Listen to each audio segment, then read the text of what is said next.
Shalom peuple de Dieu, je vous salue tous dans le nom de notre Seigneur Jésus-Christ. Alors aujourd'hui, ce matin, nous allons aborder un thème intitulé le mariage. Je vous invite à suivre ce thème attentivement et que le Seigneur vous bénisse. Shalom bien-aimés, que Dieu vous bénisse, que Dieu vous comble et qu'il vous fasse grâce. Et il a voulu que nous puissions nous voir. C'est encore votre serviteur, l'apôtre Alain Pacifique. Ce matin, je vous parle d'un thème simple, le mariage. Comme je viens aussi de bénir un mariage, je veux aussi que vous partagez aussi cette onction. Je veux vous partager cette onction du mariage pendant que vous m'écoutez. Ok, bien-aimés, je veux parler du mariage. Le mariage est-il biblique? Le mariage est-il seulement une affaire de l'homme ou de la famille? Ou le mariage est uniquement une affaire de l'État? Qu'est-ce que la Bible nous enseigne là-dessus? Est-ce que le mariage c'est seulement l'affaire entre deux personnes? Les gens se croisent et c'est fini, ils vont vivre ensemble. Est-ce que c'est comme ça que Dieu a conçu le mariage? Interrogeons les Écritures et l'Écriture va nous répondre. Frères et sœurs, encore une fois, merci. Nous savons que le monde a commencé avec des personnes, Adam et Ève. Ève, la mère de la multitude, de tous les êtres vivants, et Adam, l'homme, l'homo de Dieu, le semblable de Dieu. Dieu créa l'homme à son image, à sa ressemblance. L'homme vit que parmi les animaux que Dieu avait créés, il n'y avait rien qui lui ressemblait. Alors Dieu fait tomber un profond sommeil sur l'homme. Un profond sommeil sur l'homme. Gardez ça dans votre esprit. Un profond sommeil sur l'homme. Et Dieu enleva. Il prit la côte de l'homme. Il forma une femme et l'amena vers l'homme. Et lorsque l'homme sortit de son sommeil, il a constaté. Qu'est-ce qu'il a constaté? Voici cette fois-ci celle qui est os de mes os et chair de ma chair.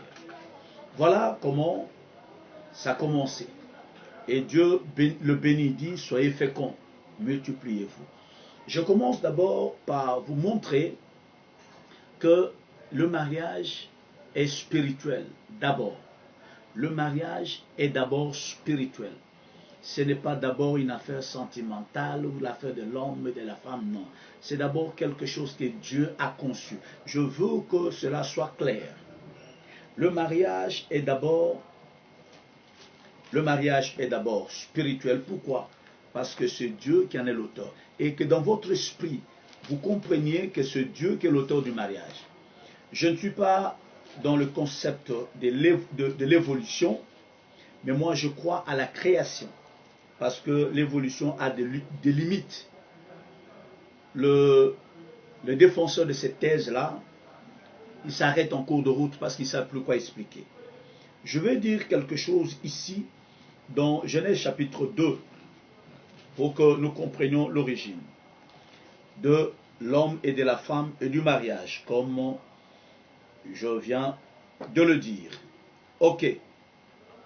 La Bible dit, verset 21, Genèse chapitre 2, alors l'Éternel fit tomber un profond sommeil sur l'homme, qui s'endormit. Il prit une de ses côtes et referma la chair à sa place. L'Éternel Dieu forma une femme de la côte qu'il avait prise de l'homme, et il l'amena vers l'homme. Et l'homme dit, voici cette fois celle qui est os de mes os et chair de ma chair. On l'appellera femme, parce qu'elle a été prise de l'homme.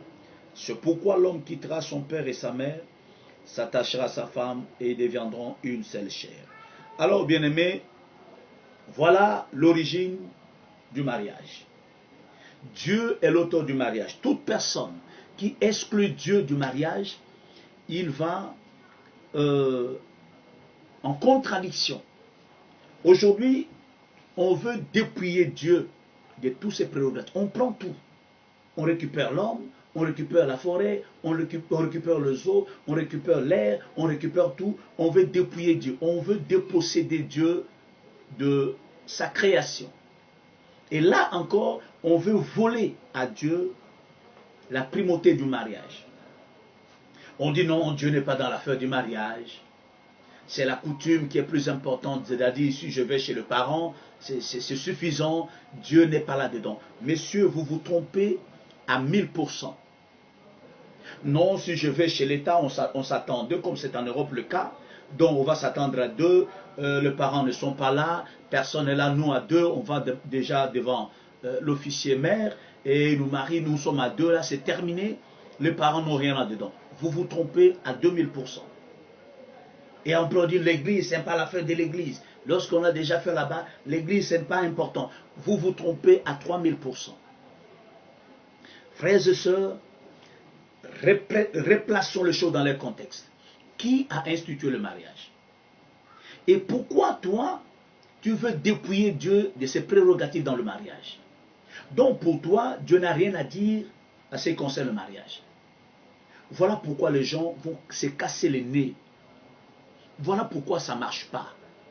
Remarquez, frères et sœurs, regardez le taux de divorce qu'il y a aujourd'hui. Regardez le taux de divorce qu'il y a aujourd'hui. Pourquoi? Parce qu'on ne veut pas placer Dieu. On ne veut pas respecter ce que Dieu a dit. L'homme veut faire à sa tête. Il répond à ses sentiments, il répond à sa réflexion. Il dit Dieu n'a rien à voir là-dedans. On dit si j'ai l'argent, si j'ai le travail, si j'ai une maison, c'est suffisant. L'argent ne fait pas le mariage. Si l'argent faisait le mariage, le millionnaire ou le milliardaire seraient les gens les plus heureux dans leur mariage. Or, ce n'est pas le cas. Regardez-le bien. Combien de divorces à l'heure active?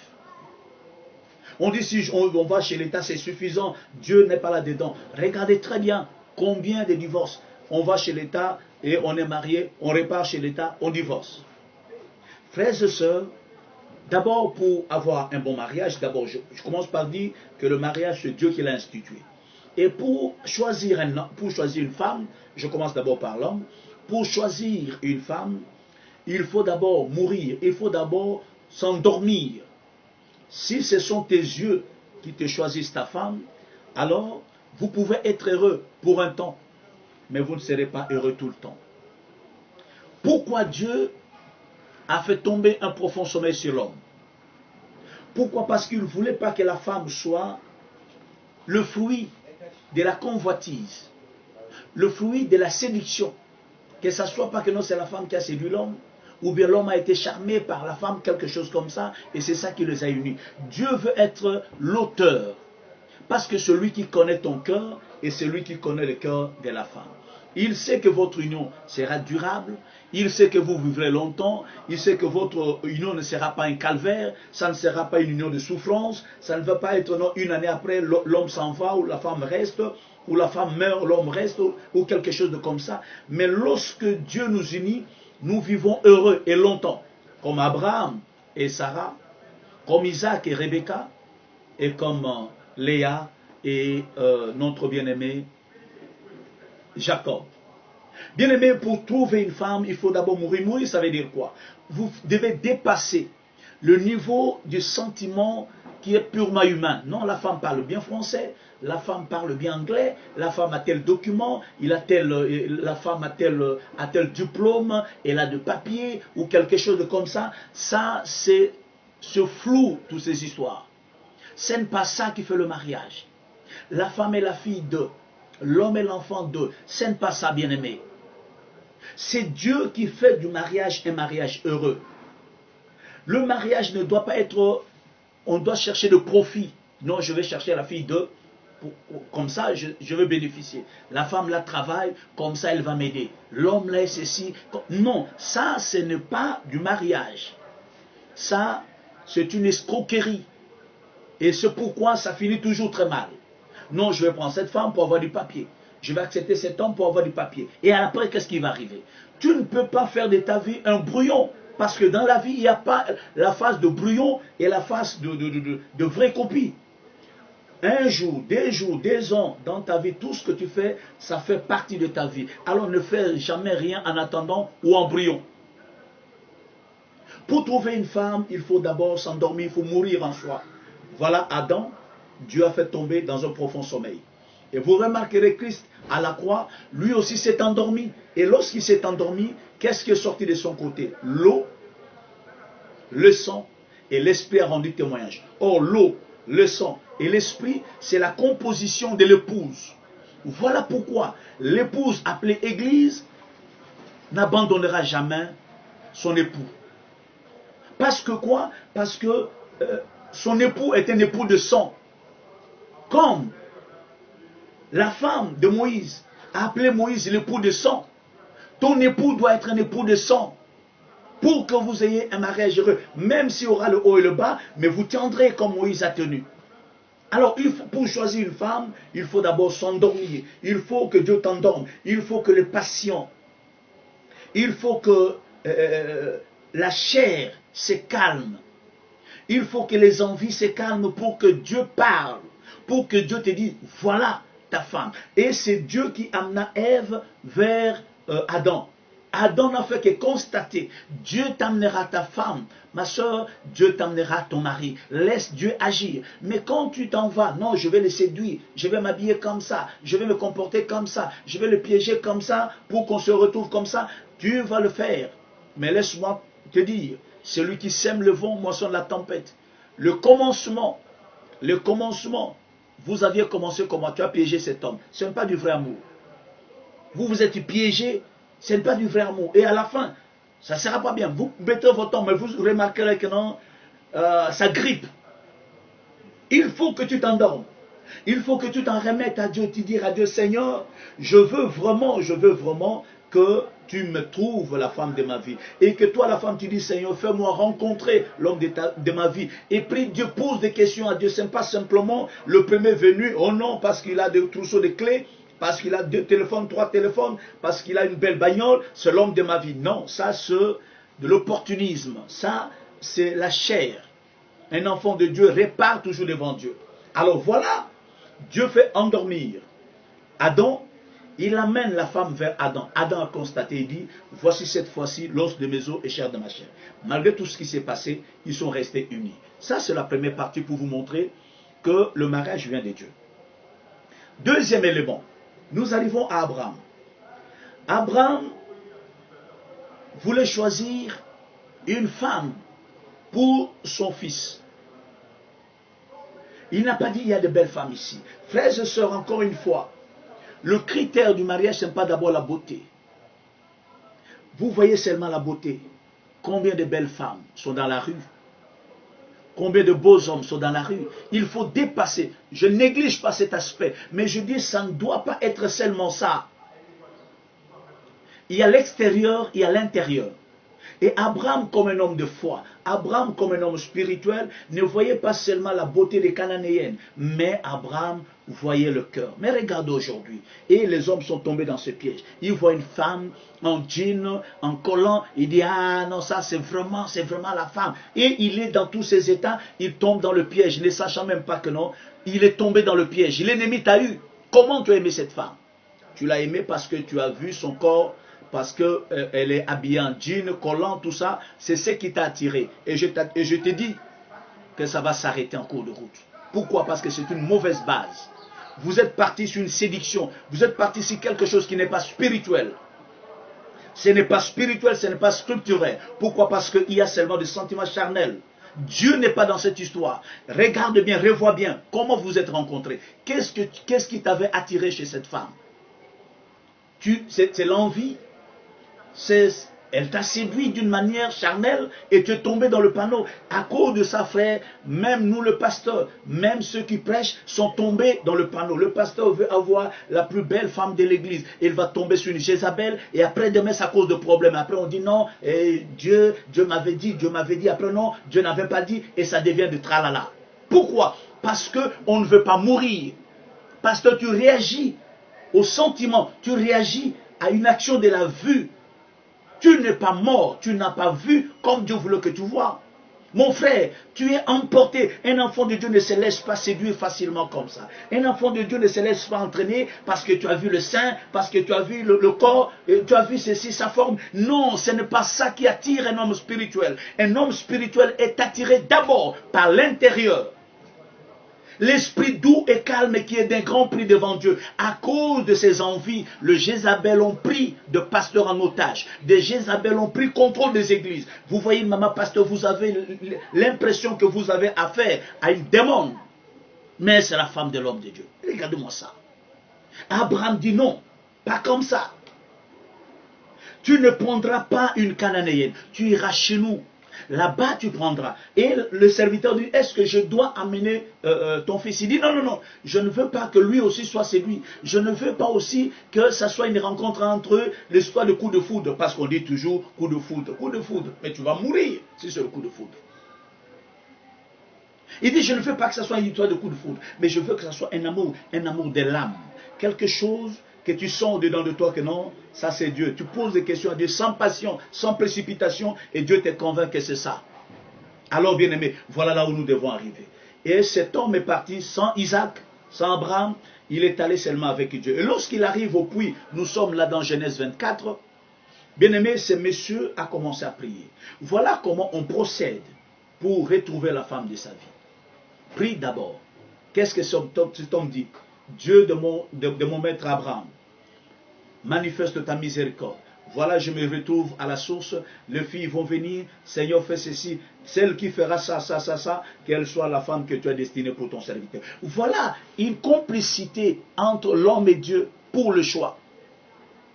Mais aujourd'hui, le choix, ça devient une histoire de sentiments dans un concert, et même à la veille mortuaire, dans une morgue, et on est comme ça là, et donc on est dans la rue, Dieu n'est même pas là, on ne consulte pas Dieu, coup de foudre, non, il était taille, hein, et la taille, hein, des choses comme ça. Taille c'est quoi ça? Oh non, elle est brune, c'est comme si être clair, c'était ça, être enfant de Dieu. Non, elle est tel teint. Non, frères et sœurs, quand on fait le choix, on n'est pas dans cet angle-là. On se remet à Dieu parce que Dieu sait te donner une meilleure femme. Et ma soeur, Dieu sait te donner un homme qui te rendra heureux. Frère, tu peux avoir un homme, tu peux avoir une femme, tu peux avoir un homme, ma soeur, mais tu ne seras jamais heureux. C'est ça ce que tu veux? Ou bien tu veux une femme, ou bien tu veux un homme qui sera avec toi tout le jour de ta vie, qui te rendra toujours heureux ou heureuse. Regardez combien sont allés en précipitation. Mais à midi 5 minutes, on l'a répudié. En hiver, on l'a chassé. D'autres en été, pendant qu'il fait chaud là, dehors, tu es parti. Et aujourd'hui, en Europe, c'est le contraire, c'est l'homme qui est chassé. Regardez-moi le monde à l'envers. Tout ça pourquoi? Parce qu'on ne consulte pas Dieu, mais regardez le dégât que ça cause. Alors, bien aimé, vous allez me dire, non, la dot n'a pas sa valeur, et ainsi de suite. Non, Abraham, notre père dans la foi, a envoyé de bien. Lorsqu'Eliezer rencontra la sœur Rebecca, il lui a posé la question, de qui es-tu fille? Mon frère, tu as rencontré une fille, cherche d'abord à découvrir sa famille. Ça va t'aider. Ne t'arrête pas dans la rue. Pourquoi? Parce que tu peux te marier à une sorcière, tu peux te marier à une sirène, tu peux te marier à une personne incontrôlée, une personne désagréable. Mais lorsque tu cherches, tu découvres, tu pourras avoir aussi des témoignages. Le témoignage est très important. Et il n'y a pas de personnes qui connaissent mieux leur fille que la famille. Alors, bien-aimés frères et sœurs, il dit, de qui es-tu fille? Est-ce qu'il y a de la place? Comme Dieu avait déjà confirmé que c'était elle, le monsieur s'en va dans la famille de la fille. Il n'a pas dit, je te prends ici, on va chez moi. Comme c'est le cas aujourd'hui, on prend une fille dans la rue et on l'amène à la maison, ou on l'engrosse et on l'emprisonne, c'est terminé, le reste on verra après. Non, non, non, non. On doit d'abord aller vers le parent, c'est très important. Il faut que le parent te dise oui, il faut que le parent t'accepte. Ma soeur, amène ton mari vers tes parents. Amène ton mari vers tes parents spirituels, vers tes parents biologiques. C'est très important, ça donne un soubassement, ça donne un fondement, ça donne une fondation. Ne vous arrêtez pas dans la rue. Les sentiments de la rue ont des limites. Après un moment, ça ne voudra plus rien dire. Ce qui t'avait attiré là, ça ne sera plus ça. Tu auras besoin de l'intérieur. Parce que c'est l'intérieur qui fait en sorte qu'un mariage puisse durer dans le temps. L'extérieur, c'est pour un peu de temps. Mais l'intérieur, ça va vous accompagner pendant toute votre vie. L'homme arrive là-bas, il raconte, il parle, il prend contact avec la famille et il donne le bien qu'on lui avait remis par son maître. C'est-à-dire quoi? Il a doté. Et les gens disent non, Abraham, lorsqu'il a marié Rebecca pour son fils, il n'y avait pas les pasteurs là-bas, il n'y avait pas l'église. Mais bien aimé, vous ne comprenez rien. C'est quoi l'église? Pour vous, l'église, c'est le bâtiment. Pour vous, l'église, c'est quoi? Mais quand on est à 2 à 3, et que non, l'autorité de Dieu est là, c'est déjà l'église. Et voilà, ils ont tout fait. La femme, a présenté le monsieur. Le monsieur a dit ce qu'il avait dit, il a donné le bien qu'il avait. Après, qu'est-ce qui va se passer? On ne peut jamais marier une fille contre sa volonté. On ne peut jamais imposer à une fille un mari. Non. Il faut que la fille accepte. On a demandé à la fille, veux-tu aller avec cet homme? Il dit oui. Et la famille, comme c'était aussi une famille chrétienne, ils ont déclaré une parole sur leur fille. Voilà une église dans l'ombre qui prie, qui dit, notre sœur, deviens de myriades là où tu vas et possède la porte de tes ennemis. C'était une prière. Mais toi, aujourd'hui, même chrétien, tu dis, non, moi je me marie, je n'ai pas besoin de l'église, tel qu'on est allé à la famille là, on a donné l'argent, c'est terminé, on a bu, on a fait ceci, l'église, bye bye, on n'a pas besoin de l'église. Vous vous trompez. Vous vous trompez énormément. Et vous allez remarquer ce qui va arriver. Pourquoi? Parce que vous avez exclu Dieu. Donc toi, tu crois que non, l'homme est plus important que Dieu. D'où vous vient cette histoire de dire que non, Dieu n'est pas dans le mariage, comme j'ai donné mon argent là, c'est suffisant. Non, bien-aimé, Dieu est le centre, parce que celui, l'auteur, je vous ai montré. Et lorsqu'on avance, la femme vient, selon la volonté de Dieu, la femme arrive chez son mari le prend dans la maison de ses parents, et il va l'aimer, et la femme va se soumettre à ce mari-là. Troisième point, on dit non, le mariage, quand on s'est rencontré là, c'est terminé. Pourquoi on doit aller vers l'église? On doit aller à l'église comment? D'autres disent non, ça ne sert pas d'aller à l'État. Comme on a déjà doté là, c'est déjà fini. Frère, les époques changent. Dans le jardin d'Éden, on a vu, il n'y a pas eu d'autre là-bas. C'est Dieu lui seul qui était législateur. C'est Dieu lui seul qui était parent. C'est Dieu qui faisait tout. Alors, il n'y avait pas moyen qu'on aille quelque part. Dieu était l'église lui-même. Dieu était l'incarnation de l'église. C'est lui qui faisait tout dans le jardin. Maintenant, vous ne pouvez pas dire que non, comme Adam et Ève se sont mariés comme ça, donc il n'y avait pas de dot, je prends la femme comme ça. Non, non, non, non, bien-aimé, les choses évoluent. Mais regardez lorsque nous arrivons à Abraham. Qu'est-ce qu'Abraham fait? Abraham a donné la dot. Il n'a pas dit non, dans le jardin, il n'y avait pas eu de dot, moi je vais aussi prendre la fille comme ça. Abraham a payé la dot de son fils. Et aujourd'hui, le monde évoluant, l'autorité de l'État est là. Jésus a dit à César ce qui est à César, à Dieu ce qui est à Dieu. Il dit, vous vous mariez, l'État, vous pouvez donner votre dot, mais l'État ne vous reconnaît pas. Et vous dites non, l'État c'est rien. L'État c'est rien. Essaye un peu, va à l'aéroport sans ton passeport, va à l'aéroport sans ta carte d'identité et dis que non, je suis de telle nationalité. Qui va te croire? Tu as beau crier, on ne te croira pas. Il faut qu'il y ait un justificatif. Mais que tu sois chrétien, que tu sois païen, nous tous, on a des cartes d'identité. Ça ne tombe pas du ciel. Ce n'est pas un verset de la Bible. Nous sommes en train de le faire. Pourquoi? Parce que la loi l'ordonne. Pourquoi tu as un passeport? Pourquoi tu as une carte d'identité? Pourquoi tu as l'acte de naissance? Dis-moi aussi que non, Abraham n'avait pas l'acte de naissance. Dis-moi aussi que oui, non, Adam n'avait pas l'acte de naissance et l'acte de naissance ne m'intéresse pas. Dis ça. Pourquoi tu as l'acte de naissance? Pourquoi tu as un livret? Pourquoi tu as un passeport? Pourquoi tu as des dossiers administratifs? Pourquoi tu as ça? Et quand on arrive au mariage, je dis non, l'État c'est rien, on ne peut pas aller à l'État. Pourquoi pas? Nous devons aller devant l'État. Et quand tu ne vas pas devant l'État, tu n'es pas marié. Et si on t'arrête, on dira que non, tu n'es pas marié. Je vis des gens, 50 ans, 60 ans révolus, mais on dit célibataire. Pourquoi? Parce que l'État n'a pas officialisé cela.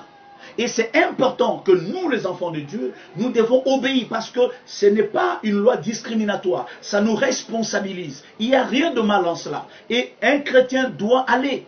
Un chrétien doit aller. Et tu ne peux pas dire non, comme je suis allé là-bas, dans ma famille c'est terminé, et l'État c'est rien. Là, tu vas à côté.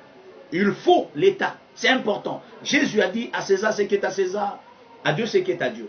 Pourquoi Jésus est né à Bethléem? Il est né à Bethléem, non pas parce qu'il voulait y aller, mais parce que l'État a ordonné le recensement. C'est vrai que non, il y avait une prophétie, mais ça a été accompagné. N'eût été cette loi-là, cette annonce-là de recensement, ça allait se passer autrement. Mais les parents de Jésus sont allés là-bas parce que l'État leur a ordonné. Alors bien aimé, nous ne devons pas dire que parce que nous sommes enfants de Dieu, l'État ne veut rien dire. Comme je suis allé dans la famille et c'est terminé, l'État on jette à côté. Non, il faut aller devant l'État.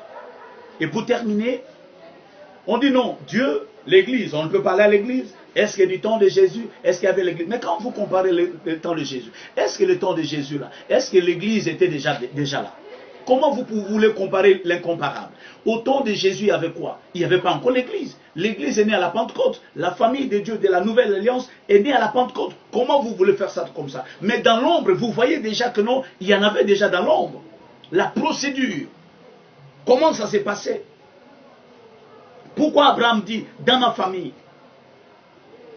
Pourquoi il ne dit pas en Canaan? Et voilà, Jésus arrive sur terre, c'est par là que je vais terminer. Nous sommes dans Jean chapitre 2. Jésus est invité à un mariage. Jésus est invité à un mariage. Mon frère, invite Jésus dans ton mariage. Arrête cette histoire-là de dire non, j'ai déjà doté, c'est terminé. Je suis allé chez l'État, ça va. L'Église n'avait rien dit. Frère, il y a une promesse qui dit ce que vous lierez sur la terre sera lié dans le ciel.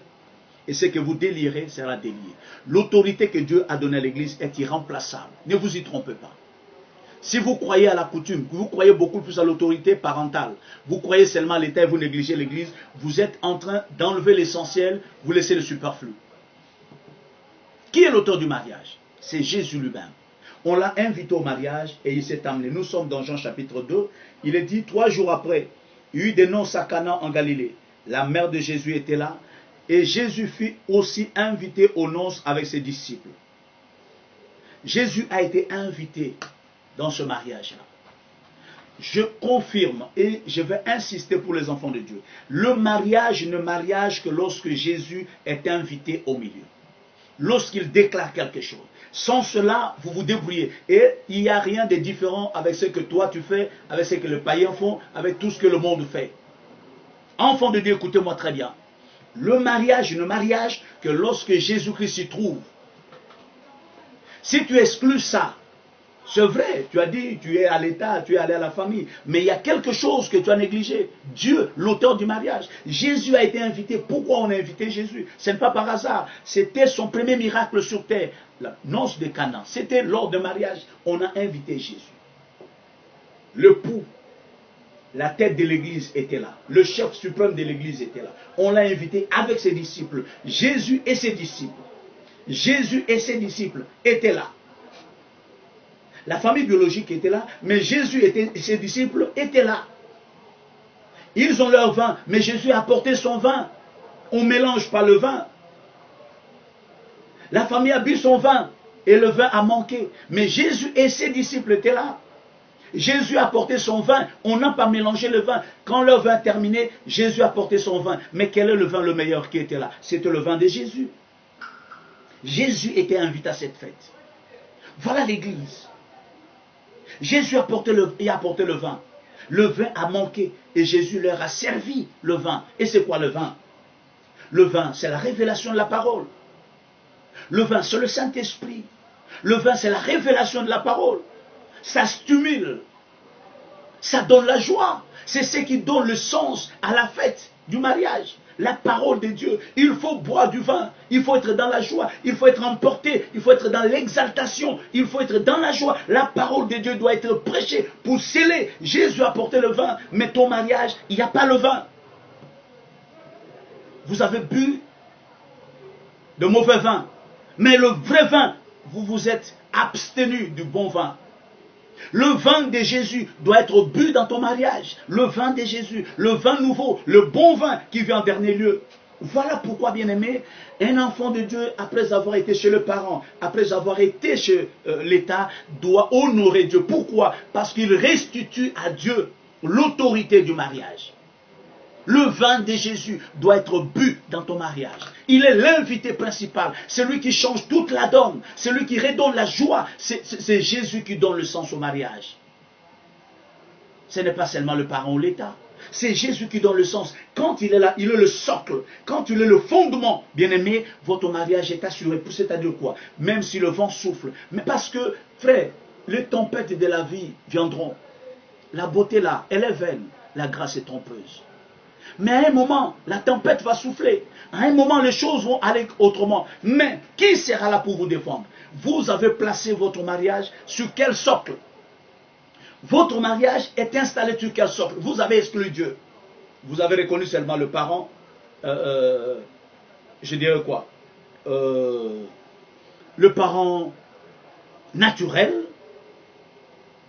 C'est eux que vous avez reconnus. À la rigueur, vous avez reconnu l'État. Mais vous n'avez pas fouillé l'Église. Voilà l'esprit de l'Antichrist. Minimiser ce qui est à Dieu. L'esprit de l'Antichrist. Dieu ne compte pas. L'Église ne compte pas. C'est le monde. Voilà, on donne la primauté aux choses là où Dieu n'est même pas là.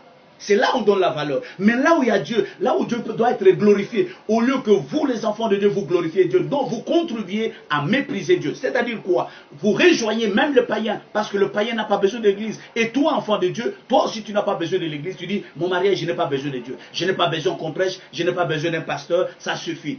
C'est la chair qui vous conduit. Mais écoutez, beaucoup se sont engagés comme ça. Mais après, c'est devenu une autre histoire. Attention, le chemin est long. Et j'exhorte tout le monde. Tu as marié ta femme.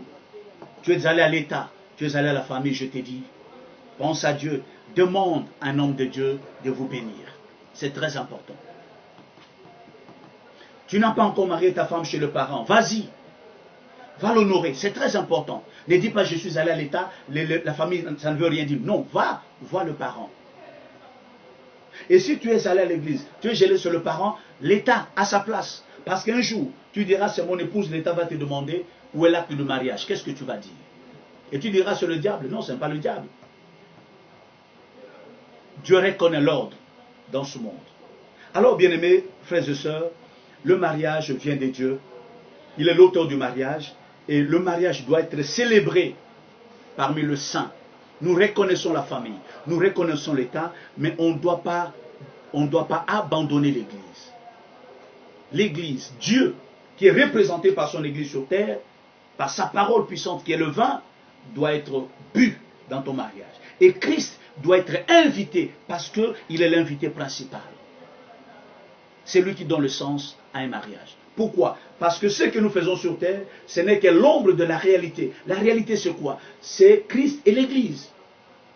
Éphésiens dit ça. Le mariage, c'est quoi? C'est un mystère. C'est Christ et son Église. Et voilà, l'auteur du mariage, nous l'écartons. Nous ne voulons même pas qu'il parle. Nous ne voulons même pas l'entendre. Et on veut faire autre chose. Mais l'auteur du mariage, est-ce que tu sais, c'est quoi le mariage? C'est l'image. C'est l'explication de ces mystères-là. Christ et son Église. L'homme et la femme. Et ils doivent s'unir où? Sur la parole. S'unir sur le sang. La rédemption. Dieu doit vous justifier. Dieu doit être avec vous. Il doit être le centre de votre vie conjugale. Mais voilà, aujourd'hui on néglige. Frères et sœurs, revenons aux Écritures. Revenons à la parole de Dieu. Que Dieu vous bénisse. C'était là votre humble serviteur, l'apôtre Pacifique. Il a plu au Seigneur que je parle du mariage. Et le mariage est important. Ne dites pas le mariage, ça ne veut rien dire. L'essentiel est qu'on a des enfants. Non, les enfants ne sont pas une garantie. Je vis des femmes avec plusieurs enfants, mais renvoyés. Eh non, c'est mon mari même, je suis seul. Non, ma soeur, attention. Que Dieu soit le soubassement de votre couple. C'est très important. Soyez bénis, je vous aime. Je veux que vous receviez tout ce qui est bon.